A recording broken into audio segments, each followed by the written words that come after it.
Hello, welcome to Drugs Unwrapped with me, Rob. Today I am joined by Sarah, our Gwent N-Gage service manager, so our young person service in the Gwent area. Sarah, how are we? You good? I am good. Obviously, it's the last day in work before the bank holiday, so always feeling an extra level of happiness before a couple of days off. And it's a long bank holiday. So yes, we're recording this before the Easter break, but yeah, long. I love the long bank holiday. It's so good. And I had a team meeting this morning, and you can just feel it in the room. Like everyone's just got that extra level of energy because everyone's looking forward to those extra couple of days off. So drugs, let's get on to the topic drugs. So first of all, so come the 2nd of April, so that's going to be Tuesday. So we're recording this on the Thursday before the Easter bank holiday.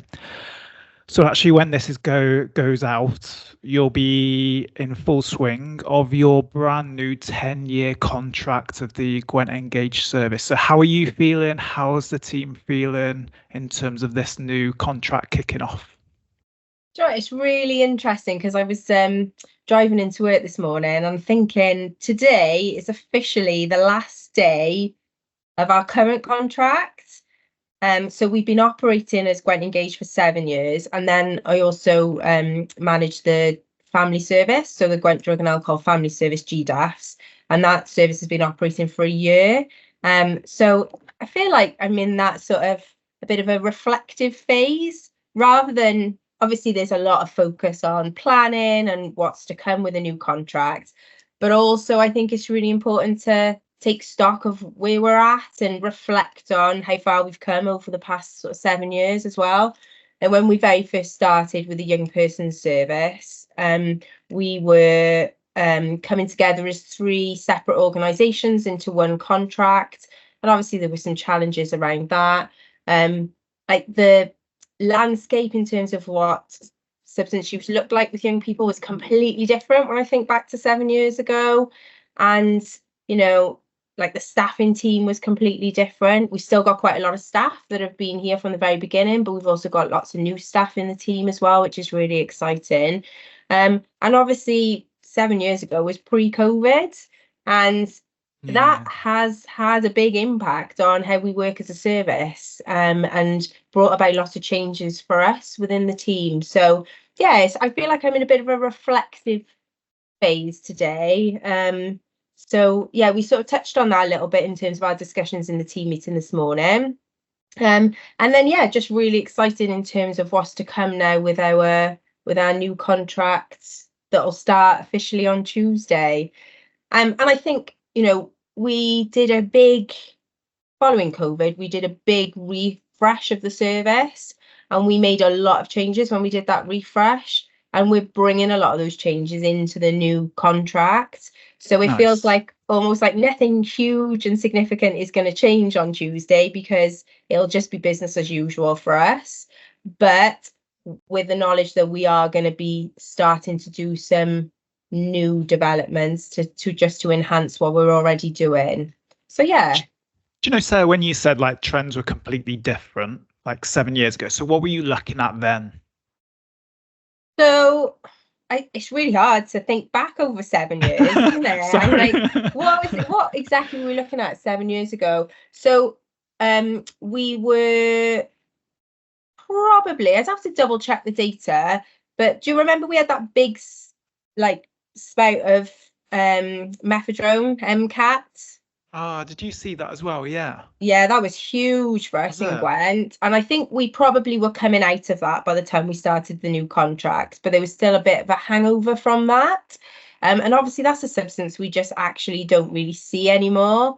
And like, I think just the way that young people use now just looks quite different as well. Our level of complexity seems to have increased with additional mental health needs.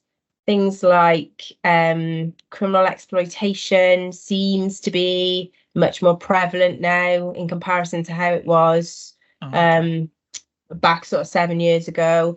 I think, pre this contract, CSE, so child sexual exploitation, was a big area of focus and something that we saw a lot of, and there was a lot of resource being played into ensuring there was support for victims of CSE, but CCE wasn't as focused on child criminal exploitation, and certainly there's a lot more focus around that. There's a lot more support around that, and yeah, certainly something that we see a lot more within our services. And how's the service changed then from COVID? Like you said, you put made quite a lot of changes due to and as a result of COVID. So again, how does it look now compared to how it did pre the world ending? Of what it felt like at the time, when you could go out for your mandatory half an hour walk. Yeah, within 5 miles. Within 5 miles, absolutely. And you look down disdaining at those that were from outside of your area. Absolutely. Everyone's trying to catch each other out all the time. Yeah. Become vigilantes. I think, it's no surprise that how we work digitally just looks very different now compared to pre-COVID. I very interestingly remember a staff member in my team coming to me and saying, I think we need to consider doing online meetings on Zoom because I think it'll save us with travel time, and I think it's a really cost-effective way of us running our meetings. Before COVID? Pre-COVID. No way. Honestly, I see the future, yeah. I can clearly remember having the conversation, and I was like, I don't even know what you're talking about. Like, I don't know what Zoom is. I have no idea what these words are you are using. And I remember just saying, okay, well, maybe that's something we can look into. Maybe that's something we can explore. But genuinely, in my mind, I was thinking, well, there's no way that's going to work. Like, I just can't even get my head around how that would work. And then fast forward, literally a couple of months later, we were just thrown into that world of having to learn very quickly how to get everything we possibly could online so we could continue to deliver services, from having meetings and catch-ups with staff members. When we first went into lockdown, I used to have a daily meeting with the team leaders, which very quickly got quite intense, having to have the same meeting every day, but we were just trying to find our way through it. And but then really importantly, trying to offer support digitally. So trying to still connect with young people and families that we were working with, trying to set up sessions online, and then taking it to the next level and looking at developing more digital resources, improving our content on social media. So it just really grew from there in terms of our digital provision. I think it's still an area that we massively need to improve on and continue to work on, and that's something that will be a focus under the new contract. But it certainly sort of forced us into moving that forward very, very quickly, and it's something that we've continued to maintain because it's a huge enhancement of the service and the way that we work. Do you still offer quite a lot of online sessions to young people? Do they want that, or is it a case of a lot of it's gone back to face and actually that is what they prefer? Yeah, I think maybe a couple of our families that engage in the family service still have some digital sessions, and it is still offered as an option. Majority want face-to-face, but where it has helped is with all the wraparound support that we do. So things like I don't know, social services meetings, multi-agency meetings, having them online. And they're really important, and they're part of the support that we would offer to a young person, and also in terms of how we work closely with other services. Being able to do those online and for them to be much more efficient means that then we've got more time and more capacity to be doing the face-to-face sessions with young people and families. So yeah, I think although they don't directly still engage in them, they would benefit from us engaging in our meetings in that way. And obviously then we've continued with having quite a high presence on social media. Before then it was just very much starting to dabble with that pre-COVID, and then we really drove that forward then following on from when we went into lockdown. Yeah, I remember we used to, because we obviously have like internal working groups, don't we? And I remember like centrally for us is like Swansea or Bridgend, and you'd have like these working groups pre-COVID where you'd have staff come from like Chepstow, like the border, with England, or from Aberystwyth, and it'd be like a whole day out to like Yeah. go to like a 2 hour meeting, which now seems absolutely absurd, the fact that you would ever do that. But I don't know if you ever did it, but like pre-COVID, Teams was always on the laptop. It would always automatically come up. I would instantly close it down. Like I'd never use Teams at all. And I didn't I'd even know what like, it was. yeah, I was just like, I don't know what this thing is that pops up on my screen. That I can know. go. Just Like you're trying to find the settings so like it didn't come up automatically. Now you're there going, please don't go amber. Please don't go amber. I where's my swear I'm team? working. No, I know it's just mad, isn't it? And I do think even with some of those meetings, there's a place for them being done face to face and still keeping some of that connection there. But actually, there's a place for the online digital stuff as well. And yeah, I think and just access to resources. I think just digital access is it's just so much better than it ever was. And I think, a lot of young people and families that we work with are really savvy at using online resources. So we just need to move with that and ensure that we're kind of embracing that as much as possible. Yeah, do you know with young people then in terms of social media, I know we're going to actually do an episode in the future specifically around like social media and drugs, but are you aware that like in terms of, I guess, first of all, young people, are they getting a lot of their information via social media, specifically around drugs? Is that where that you would say they get a lot of their like harm reduction information, or just generally around drugs? Does it tend to come from that source, do you think? I think there are pros and cons with social media and information that young people are exposed to. I think that there's the potentially concerning element of that in terms of exposure around introduction to new substances. Whenever there's sort of a news article around concerning substances being used, it's normally linked to like a TikTok trend. We have Okay. we have lots of discussions within our team meeting about new TikTok trends that are being discussed. And that's sort of marrying then with a potential increase in use. So it's always something we've got to be really cautious of and be really mindful of. But then on the other side of it, the positive aspect is you can spread information and good harm reduction advice and support very easily in lots of really different creative ways if you tap into that and utilize that. Interestingly, when we sort of speak to young people around whether they would look to social media for like harm reduction advice, it's a bit mixed really. I suppose with everything and with everyone, some people do. A lot of people say that they would go to like a website, and I No think, way. yeah, I know. It's like, What? I know, websites rather than social media pages, because I think a website feels like a really guaranteed Yeah. source of information, doesn't it? So I'm quite surprised of young people using websites. I would have thought it would just all be social media, but no, bit of a mix really. What are the trends on TikTok at the minute, sir? I know you're social media savvy, aren't you? I don't know if I'm not social media savvy at the moment because I'm on a March ban on social media. Is that a self-imposed ban or Self-imposed ban. okay? I'm Fair taking dues. I'm taking a month out to cleanse myself from social media. And how are you feeling? Do you know what? The first couple of days were awful. I kept picking up my phone and Okay. to go and scroll, and I was like, no, but I've got used to it now.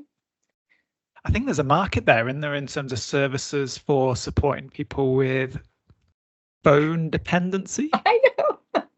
Hey, there we are. I can definitely recommend having a bit of a detox, but I will be Yeah. going back to it as soon as we're on to April. But with some boundaries. Do you know what I find though with it? I find that you can go very easily from it being quite healthy use to like doom scrolling. It's just constantly, and I'm like, I've just picked up my phone, I've scrolled, and I'm picking up my phone 10 minutes later. There's nothing new, so I want to be a bit more boundaried with it. So Anyway, Yeah. that's an aside. That's my personal. But social media is good because I think a lot of people, that's where they just get their general news now anyway. And like for me, for example, this has got nothing to do with drugs, right? But um I was on Twitter maybe on Monday and saw Greg Davis was doing he's doing a tour. And if you sign up to his mailing list, you get pre-sale tickets. Yeah. So I immediately did that and then got pre-sale tickets. And then they went on general sale a few days later, i.e. today. But if I didn't know that on Twitter, or if I didn't go on Twitter, I would never have known that. I wouldn't even known that you would be touring, So it's a win-win. But I do in feel terms of, really out of the loop. I feel like I haven't got a clue what's going on in the world because I'm not on Instagram. It's ridiculous. And people keep saying to me, "Oh, have you seen that? Have you seen that?" And I'm like, I have no clue what you're talking about. I feel like completely switched off, but it's balance, like with everything, isn't it? I feel like I was tipping the balance too much the other way. So I've gone completely like, detox from it. And then hopefully I'll bring a bit of balance back. dues. I wouldn't be too surprised though if you've set your alarm for midnight on the 1st of April to have a cheeky luck, maybe. But, all night scrolling. What have I missed? But from your service then, so to bring it back in terms of N-Gage, so yeah, it's really exciting that it's a 10-year contract, and I know you mentioned it kind of in an episode previously, but so yeah, you say that you potentially get things are going to kind of stay the same for a little bit, but is there a little bit of insight in terms of what developments we can look out for in the coming months? Yeah, so one of the big pieces of work that we're going to be focusing on is our work in schools. So our provision in terms of schools has been, we've sort of changed, I suppose that's changed over the 7 years of the current contract. But how it kind of looks at the moment is we've got 3 engagement workers. They're fantastic workers, and their remit is to engage with anybody that's not already engaged in the service. So it's quite a wide remit. So that means they end up picking up things like our education in schools. They do a lot of our community work. They might do events. They might do like drop-in sessions. But as you can imagine, there's 3 staff that do that, covering the whole of Gwent, which is a really large area. There's loads of schools within the borough of Gwent as well. So it's really hard to try and deliver that consistently across the whole of Gwent. So we very much do that on a needs-led, sort of targeted basis.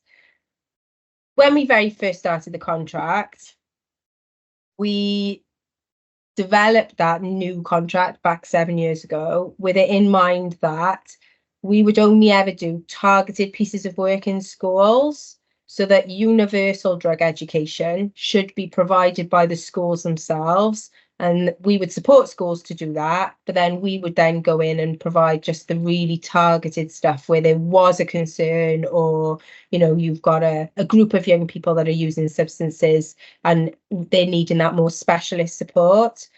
Over time, we've just gradually fallen into the trap of just going where we're requested, and that has meant then we've ended up delivering some targeted work, but also still doing some universal education.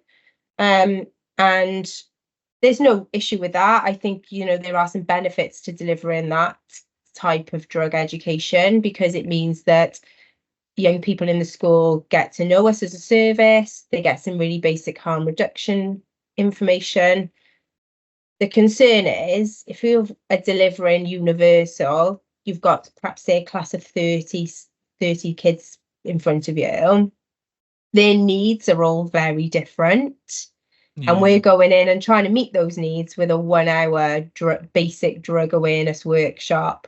So for a couple of kids in that class, it might be the perfect pitch level. You might have a couple of kids in that class who are using a considerable amount of substances, and it's too low level for them. You might have a couple of kids in the class that have never even really been exposed to conversations around substances before, and you're trying to pitch all those levels with just one structured workshop. And actually, a lot of the evidence suggests that that approach isn't necessarily the best approach. So what we're looking at developing is what we're calling a schools toolkit. And this is something that a previous employee within Barod started to pick up as a piece of work, but it became sort of almost too big that it ended up kind of losing its attention. And I think it was just before we went into lockdown as well. So we're picking that back up again. And what we're hoping to create is a really tangible resource that can be shared with all schools across Gwent. So it provides them all with the same consistent basic framework in terms of information and education around substances. And now in our ideal world, the best practice would be that every teacher would have access to that resource and would have the opportunity to access what's in that resource. So we're looking at that then containing information about us and what we do as a service, information about what harm reduction actually is, what that means, how do you have a conversation with a young person around substances from a harm reduction perspective, what to do if you've got any concerns, and also then just incorporate some really basic low-level information around substances. Because what we find is you'll have a couple of staff members in a school that will be really savvy, they'll be really clued up, they'll have loads of information around substances, and they're really confident about speaking to young people about substances. So if a young person went to them and disclosed, I'm using substances, they would be able to respond accordingly. And then you've got staff, and they, this is staff themselves telling us they don't feel confident, so they almost shut down that conversation. And what we want to do is really equip anyone working with young people with being able to at least have a conversation with a young person and know what to do and what support to put in place. So yeah, it's a big piece of work, and we're looking at hopefully identifying a couple of schools that we can pilot that with, and then pilot it, lessons learned, make some tweaks, and then roll that out ready for, realistically, we're giving ourselves a year to work on that, ready for rollout in April 2025. Massive bit of work. Huge piece of work. So sorry, that was a big... No. It's really interesting to see how it's developing, because I used to deliver drug education sessions in schools, like part of your PSE, isn't it? That I'm going back years now, but it's interesting to see how things have changed and how things have developed. Is there always a concern in terms of when you go into schools? And I know you mentioned in terms of the previous practice where you're kind of talking to a really wide audience, where you may have some young people have never even heard of certain drug, and then you've got, in the same kind of session, young people who actively kind of experiment and use substances. Is there ever that concern that on the kind of the former side of things, that you're actually making children aware of things that they wouldn't necessarily become aware of if you never went in, for example? Is that ever a concern? I guess so. I think you've always got to be mindful, haven't you, that if you were working with a smaller group, you would tailor your conversation so that it was appropriate for where they're at and what their needs are. And it's really hard to do that when you've got a large number, because the needs are just so varied. So I think you've always got to be mindful of that when you're having those conversations, which is why then those more universal type workshops tend to need to be more surface level rather than going into too much detail or too much depth. And then what tends to happen then is if something is identified in one of those workshops where you think, actually, this young person clearly knows a lot more and could potentially do with some further support, then we would try and work with the school to encourage that and to facilitate that. But yeah, I think you always need to be mindful of that. Absolutely. Yeah, I remember like one session I did, it was with year 7s. And so what are they, like 11, 12 years old? Yeah. And like they started asking me about injecting, and I was like, what? I don't even know where to go. Like, you're far too young. I need to, like, even know about that whole practice. And I remember quite vividly, they were like, why'd you give out needles to people? And it was just a random question, you know, it wasn't like I was talking about heroin or anything like that. But I was just like, you know, you kind of want to like explain like why you do it, but then you're 11, 12 years old, do you know? So it must be, yeah, it's a really fine balance, isn't it, in terms of getting it right. But no, that's yeah, exciting, but a big piece of work. In that wide group, you don't know what environments young people are living in as well. Sure. So you've got to be really careful in terms of working in like a really trauma-informed way as well, because actually you might have a young person in a group that is in year 7 where the use of needles is the norm at home, and actually then discussing that in a wider group is, you've got to be really careful and really cautious how you do that, and you've got to make sure that that's done in a really safe and appropriate way. So it can be really hard, and I mean, hats off to the engagement workers. I haven't done workshops for years now, and I think I would probably be petrified if I went in and delivered sessions now to a group of 30, like, I don't know, year 10 pupils. I don't know how I'd cope with it. I think it would be really difficult. But if I was working with a really small targeted group of young people, I'd absolutely love it. I really miss that type of work. But yeah, the universal stuff, it's challenging because you're trying to manage so many different needs, like I said, and yeah, it can be difficult to pitch it. You're like rabbit in headlights. I would. I'd go home and have a little cry.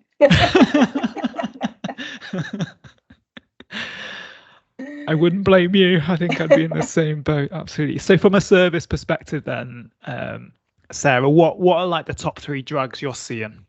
Like what's the main substances people are coming into services to get support around?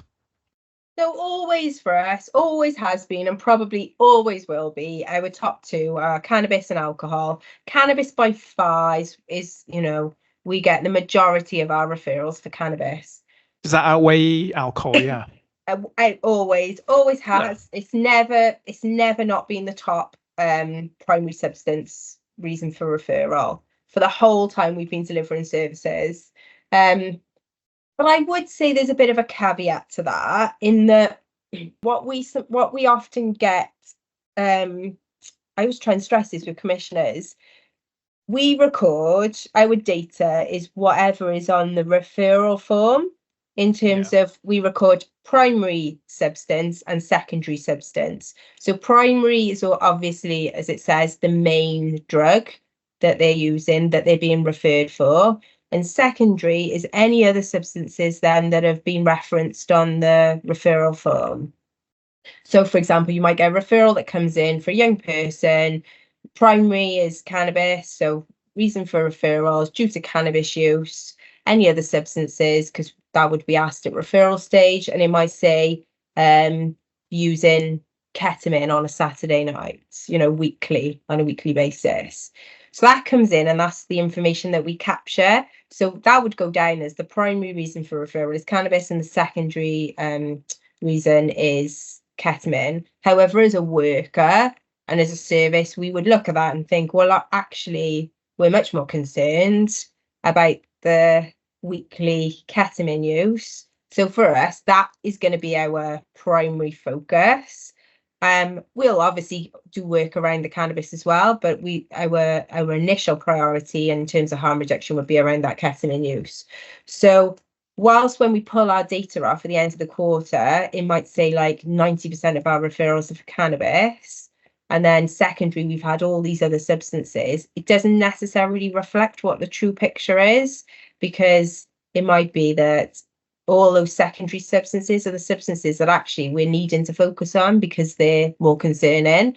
Or it may be that when we do an assessment, I don't know, it might be that mum's referred in because she's found out his son is using cannabis. When we go out and do the assessment, he might then disclose, actually, well, yeah, I am using cannabis, but I'm drinking a significant amount of alcohol. And also I'm using some MDMA on the weekends, but my mum doesn't know anything about that. So then actually that's a completely different picture to what we see on our referral form as well. So yeah, I always say, although cannabis is our highest by far and always probably will be, that doesn't necessarily mean that we're only ever working with cannabis use, because it's a much wider scope in terms of what we see. Yeah. So alcohol, cannabis, what would you say third is? It varies, I would say. We had Okay. it's different. So numbers are generally quite minimal in terms of other substances, but we see a bit of everything. So, and we monitor trends. So I don't know, we might see sort of, if I think, I haven't run the data yet for this quarter, but if I think back to last quarter, we had cocaine was slightly more prevalent than usual. So we're keeping an eye on that. Solvents has been not huge numbers, but numbers enough for us to be concerned about. Yeah. So we're closely monitoring that, and also the use of THC in vapes is something that we are monitoring as well. Is that So a yeah, concern for you guys, THC vapes? yeah, it is. So it's a challenging one for us. Vaping has been a bit of a contentious issue with us within the service for a couple of years, really, because we're not commissioned to work with your general nicotine and tobacco vaping, because that's with illicit substances service, and our commission's been very clear that we don't pick up any work around that, because there are services that are commissioned to deliver that. But we often get called in to do vaping workshops. We get referrals for vaping, so we have to be really clear that that's not our remit. But where it gets then a bit complicated is, obviously, if somebody is using THC in a vape, then it is us, because we're looking at the THC use. And we have had a bit of a spate of that in Gwent, where there's been a few cases of the use of THC in vapes. I guess we sort of just try and think about it in terms of the vape is just the tool that's being used. Yeah. So if it's a substance that we would normally work with, like THC, then we would go out and provide that support. But yeah, so we have seen some minimal numbers around that, but enough for us to be concerned about and keep an eye on, and put some provision in place to ensure that we can respond to that increase in use as well. So we've done like social media messaging around that. It's become part of our training. It's part of the assessments when the caseworkers are meeting with young people. Same with solvents as well. For me, solvents is more concerning than the THC, whilst there has been some significant incidents of people becoming unwell vaping THC. It's the high risk that is associated with solvent use that is just keeps me awake at night, because that's just very concerning. Yeah, and obviously we did an episode just before Christmas, actually, wasn't it? Like, can't believe that's how long ago it was. But I know, yeah. But yeah, definitely check out that episode to hear more about solvents. But yeah, I know THC vapes has kind of been an issue, I think, in many of the services, hasn't it? And obviously one of the issues that's come about that we found from results of samples being sent off to Wedinos, so the drug checking service in Wales, they found like synthetic cannabinoids within some of those samples, which is just another kettle of fish, really, in terms of the issues and the effects and the risks and potential harms that come from it. But yeah, no, it's interesting then to hear in terms of actually what you're seeing, and I think, like, it kind of makes sense, really, that trends do fluctuate. Obviously, you kind of got your cannabis and alcohol as kind of your stable ones, so to speak. But yeah, obviously other trends do fluctuate, because if you go like down West Wales, for example, your trends are going to be potentially quite different as well there, so it's a little bit of a postcode lottery sometimes, isn't it, in terms of potentially what people are going to use, and what the trends are with regards to that. And we see that in Gwent as well. Sorry to talk over you then, Rob. No, but yeah, no. like, because obviously Gwent is quite a mixed area as well. So you've got Newport, which is quite an urban area, and then you've got obviously Monmouthshire, which has got some really rural parts to it. So we definitely see different substances, different trends happening across the 5 different areas within Gwent as well. And we've got workers embedded within the youth offending services across all of Gwent as well, and even just patterns in terms of like offending and substance use associated with that offending will look different in each of those 3 areas. So yeah, it's really interesting. Yeah, and it's interesting you say as well that in terms of, from the data that we tend to pull off, that gives us an idea of the trends and stuff, that actually doesn't always tell the full story. Because like from a media perspective, whether that's kind of like local or national media, they always ask in terms of what are your referrals like for this specific substance, and sometimes we kind of go back to them and say, actually, we're seeing quite a lot of this in terms of this particular drug, and people are presenting for support around this particular drug, but actually the data doesn't correspond because they've accessed services for another drug in terms of the support, and it's only then when they've come into service, that referral and that data has been collected, that they are then, like you said, they then say, actually, I'm also using this substance and that substance, which doesn't really tend to get collected, especially at the entry. So it's really hard sometimes when you kind of go into the media and saying, yeah, we're seeing, this is something we're really concerned about, and then you give them the data and it's like 3 people. It's like, yeah, I swear, so, but yeah, it is really interesting. You make a kind of really, really good point, in terms of around that. We very much try and draw on as much anecdotal information as we possibly can.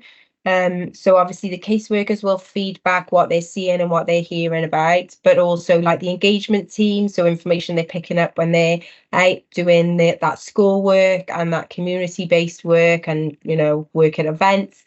And also we've got a training team as well. So the training team are out meeting with professionals. So they hear lots of information coming in there as well. So it's about, obviously you use your data and you use that to drive your decisions moving forward, but actually it's the anecdotal information that's fed into like our team meetings and our service strand meetings that really does sort of fuel our decision making in terms of any new resources we might develop or what we're going to put on social media, rather than just looking at that actual tangible concrete data. Sometimes that anecdotal stuff is invaluable, really. So we try and encourage as much sharing of that as possible within the team. So Sarah, how young is too young to start talking about drugs with kids? So you'll get sick of me using this term because I use it for absolutely everything. But I very much believe that it needs to be kind of needs led. I was going to guess that. I know, because I say it for everything. You wouldn't be surprised to know that was kind of one of our main themes when we wrote the bid for our new contract. Everything was needs led. Cool. But yeah, I mean, personally, I think as long as it is age appropriate and done safely and in a safe space, I think that there's never, you can start talking about it from any age, but obviously, you need to be really cautious around what it is you're saying and what information you're giving. So I suppose it's a bit different for me because of the line of work that I do, but obviously my children know what my job is. And it can be quite hard to explain to young children that you manage a service that supports young people around their drug and alcohol use. You can imagine that elicits quite a lot of questions and a lot of conversation. But at the moment I've got a 10-year-old and a 7-year-old, and I do talk to them about drugs and alcohol. I'm very open, and I try and be as honest as I can in a safe way with the questions that they've got around that. The other day, it was just quite interesting. I was like a chaperone for my eldest daughter's school trip to a church. It was like an Easter service, and so I just helped walking them from the school. So I had a group of kids around me, so my daughter and then a few other girls around me, and they were asking me what I did. And my daughter was saying, she supports people that take drugs and use alcohol. And the one little girl said, "Oh, how many people drink wine then?" And I thought, oh, that's so sweet. Because they, and again, though, you just don't know like what environments those children are living in. But yeah, so I think that it's, as long as it's done safely, you can start talking to children from a young age about awareness, making sure they keep themselves safe, knowing that just even the basics, that taking a drug or drinking alcohol is going to affect you, the way you behave, the way you think, and the way you feel. I often, a lot of the questioning I get is, well, why would anybody bother? Why would anyone take drugs? Why would anybody drink alcohol? And I think, again, I try and safely be as honest as I can and say, it's not about judging people that do that. It's really important to be aware that people will have their reasons for doing that.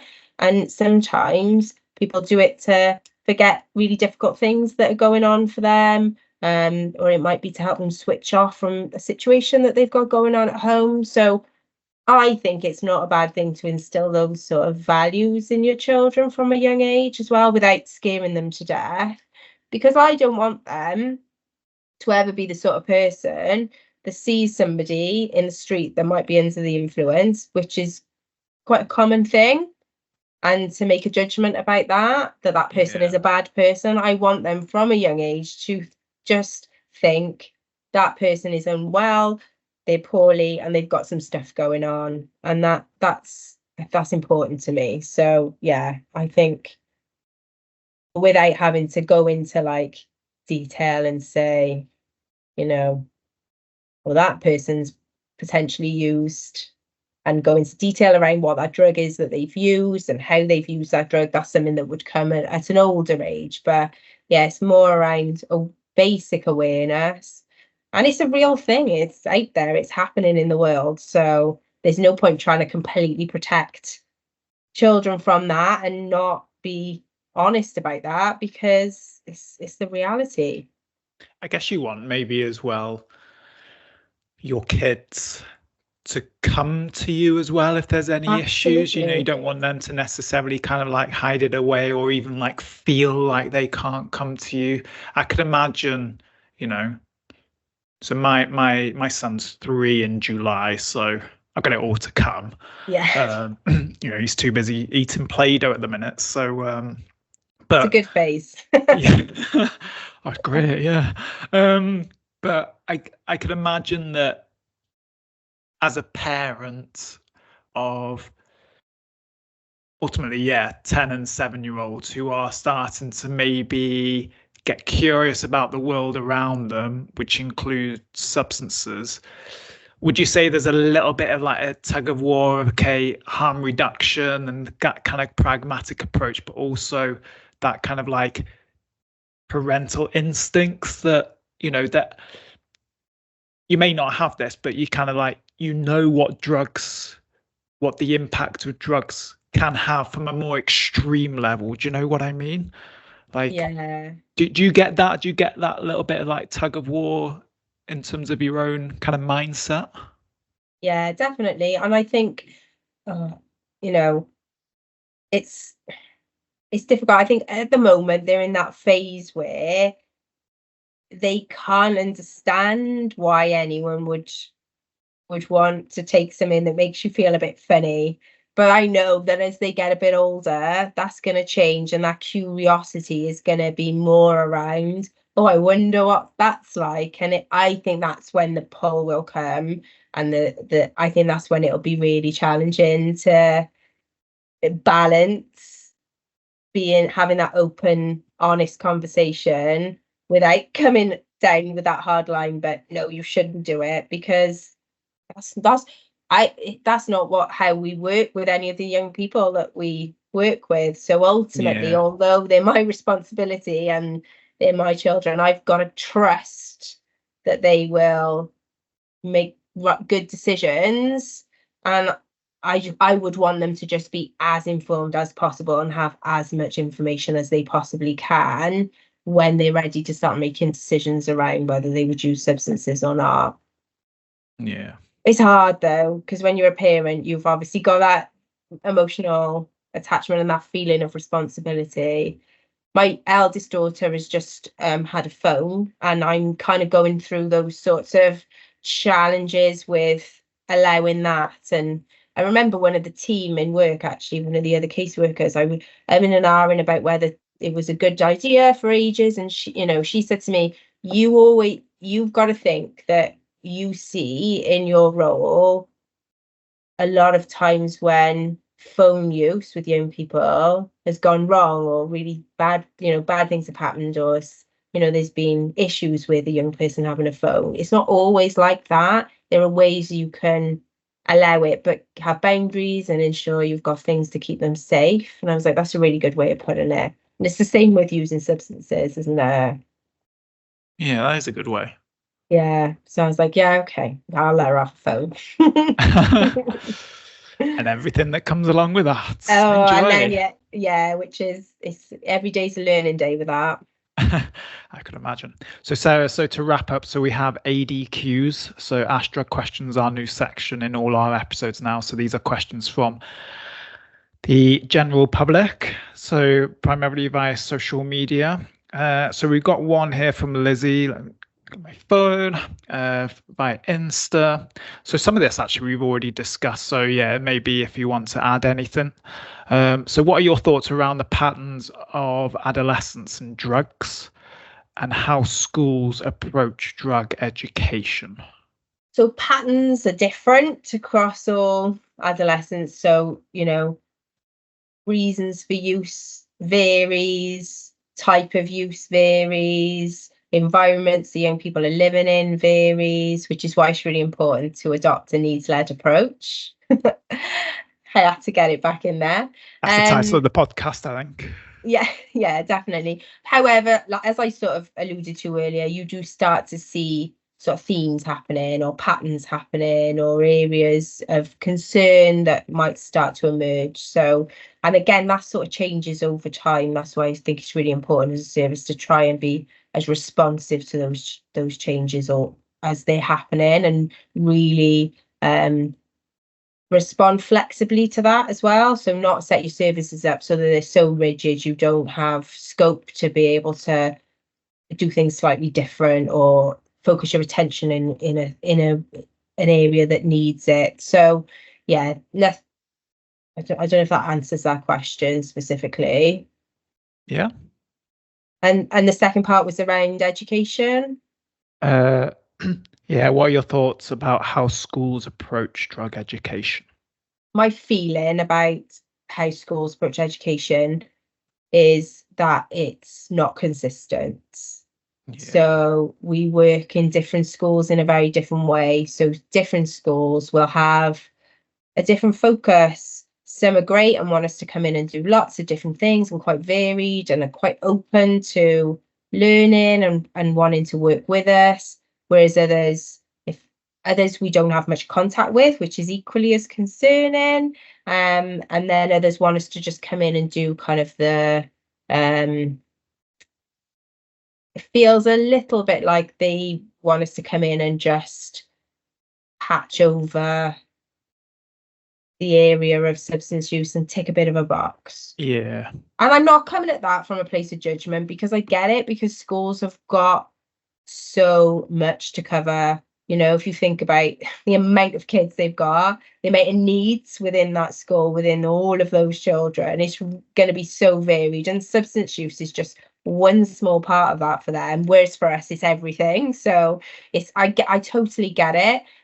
But what I would love to see in an ideal world is a consistent approach across all schools, where they all have the same level of information and they all, the ultimate best practice gold standard would be that every teacher in every school, if they had a young person come to them with a concern or just wanting to have a conversation about substances, that they would all be met with good information and they would all be offered the same level of support.